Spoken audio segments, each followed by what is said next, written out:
بسم اللہ الرحمن الرحیم۔ میرے محترم بھائیوں اور دوستوں، حضرت ابو ہریرہ رضی اللہ عنہ فرماتے ہیں کہ نبی علیہ السلام نے فرمایا، گود کے بچوں میں سے صرف 3 بچے بولے ہیں، ایک تو عیسیٰ ابن مریم علیہ السلام اور ایک جریج عابد والا لڑکا ہے۔ قصہ یہ ہوا کہ جریج ایک عابد شخص تھا، اس نے عبادت کے لیے ایک کوٹڑی بنا رکھی تھی۔ وہ ایک دن اس میں عبادت کر رہا تھا کہ اس کی ماں اس کے پاس آئی اور پکارا، اے جریج۔ جریج نے خیال کیا کروں اے اللہ، ادھر خدا کی نماز کا لحاظ اور ادھر ماں کا لحاظ۔ پھر نماز ہی کو ترجیح دی اور اسی میں لگا رہا۔ ماں واپس چلی گئی۔ دوسرا دن ہوا تو ماں پھر اس کے پاس آئی اور جریج اس وقت بھی نماز پڑھ رہا تھا۔ اس نے پکارا، اے جریج۔ اس نے دل میں سوچا، یا اللہ، کیا کروں، ادھر ماں اور ادھر نماز۔ پھر نماز میں ہی لگا رہا، ماں کے بلانے پر نہیں گیا۔ پھر تیسرے دن ماں آئی اور اس نے پکارا، اے جریج۔ اس نے دل میں سوچا، یا اللہ، ادھر ماں اور ادھر نماز کیا کروں۔ پھر بھی نماز ہی کی طرف متوجہ ہو گیا۔ بس ماں نے بد دعا کی کہ اے اللہ، جریج کو اس وقت تک موت نہ آئے جب تک کہ اس کو پہلے فاحشہ عورتوں سے پالا نہ پڑے۔ اس کے بعد بنی اسرائیل میں جریج کی عبادت کا شہرہ اڑنے لگا۔ ایک بدکار عورت تھی جس کا حسن و جمال ضرب المثل تھی۔ اس نے بنی اسرائیل سے کہا، اگر تم کہو تو میں جا کر اسے لباؤں۔ یہ کہہ کر وہ ایک دن اس کے پاس آئی۔ جریج نے اس کی طرف نظر تک نہ اٹھائی۔ وہ فاحشہ عورت کسیا کر جذبہ انتقام میں بھر گئی اور ایک گڈریے کے پاس گئی جو اسی عبادت خانے میں سویا کرتا تھا، اور اس گڈریے کو اپنے اوپر قابو دے دیا اور اس کے ساتھ منہ کالا کیا۔ اس سے حمل ٹھہر گیا۔ جب اس نے بچہ جنا تو اس نے جریج سے انتقام لینے کے لیے مشہور کیا کہ یہ لڑکا جریج سے ہوا ہے۔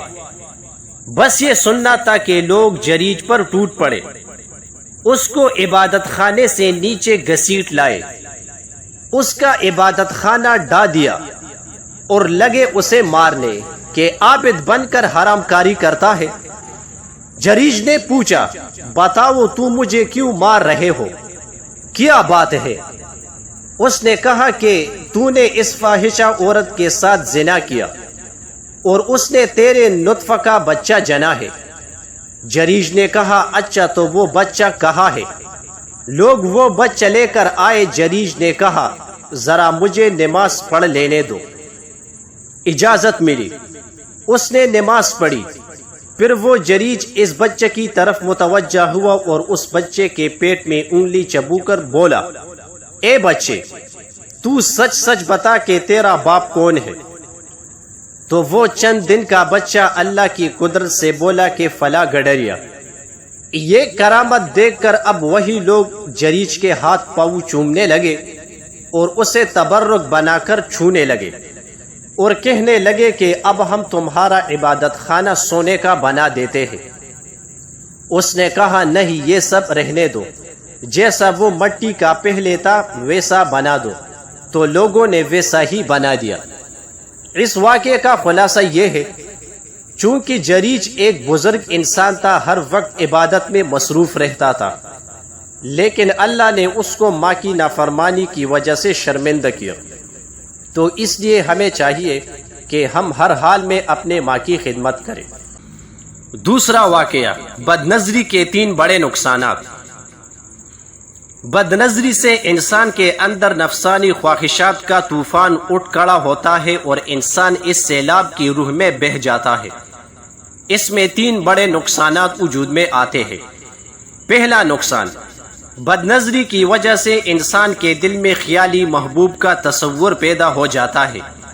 حسین چہرے اس کے دل اور دماغ پر قبضہ کر لیتے ہیں۔ وہ شخص چاہتا ہے کہ میں ان حسین چہروں تک رسائی حاصل نہیں کر سکتا، مگر اس کے باوجود تنہائیوں میں ان کے تصور سے لطف اندوز ہوتا ہے۔ بعض مرتبہ تو گھنٹوں ان کے ساتھ خیال کی دنیا میں باتیں کرتا ہے۔ معاملہ اس حد تک بڑھتا ہے کہ بد نظری کے ساتھ ہی شیطان انسان کے دل و دماغ پر سوار ہو جاتا ہے اور اس شخص سے شیطانی حرکتیں کروانے میں جلدی کرتا ہے۔ جس طرح ویران اور خالی جگہ پر تند و تیز آندھی اپنی اثرات چھوڑتی ہے، اسی طرح شیطان بھی اس انسان کے دل پر اپنے اثرات چھوڑتے ہیں تاکہ اس دیکھی ہوئی صورت کو خوب آراستہ و مزین کر کے اس کے سامنے پیش کرے اور اس کے سامنے ایک خوبصورت بت بنا دے۔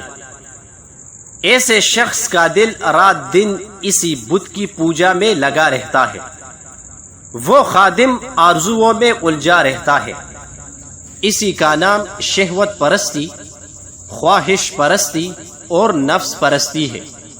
دوسرا نقصان، بد نظری کا دوسرا نقصان یہ ہے کہ انسان کا دل و دماغ متفرق چیزوں میں بڑھ جاتا ہے، یہاں تک کہ وہ اپنے صالح منافع کو بھول جاتا ہے۔ گھر میں حسین و جمیل، نیکوکار اور وفادار بیوی موجود ہوتی ہے، مگر اس شخص کا دل بیوی کی طرف مائل ہی نہیں ہوتا۔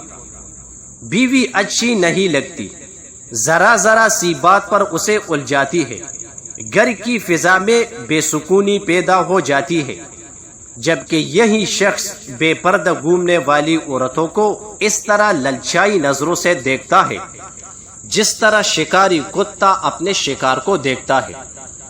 بسا اوقات تو اس انسان کا دل کام کاج میں بھی نہیں لگتا۔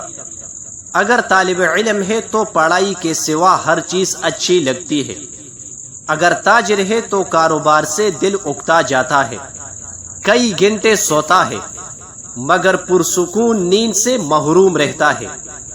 دیکھنے والے سمجھتے ہیں کہ سویا ہوا ہے، جبکہ وہ خیالی محبوب کے تصور میں کھویا ہوا ہوتا ہے۔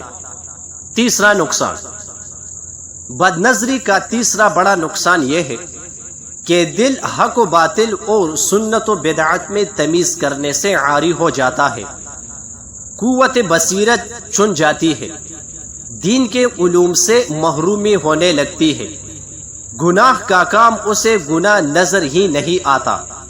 پھر ایسی صورت حال میں دین کے متعلق شیطان اس کو شکوک و شبہات میں مبتلا کر دیتا ہے، اسے دینی نیک لوگوں سے بدگمانیاں پیدا ہو جاتی ہے، حتیٰ کہ اسے دینی شکل و صورت والے لوگوں سے نفرت پیدا ہو جاتی ہے۔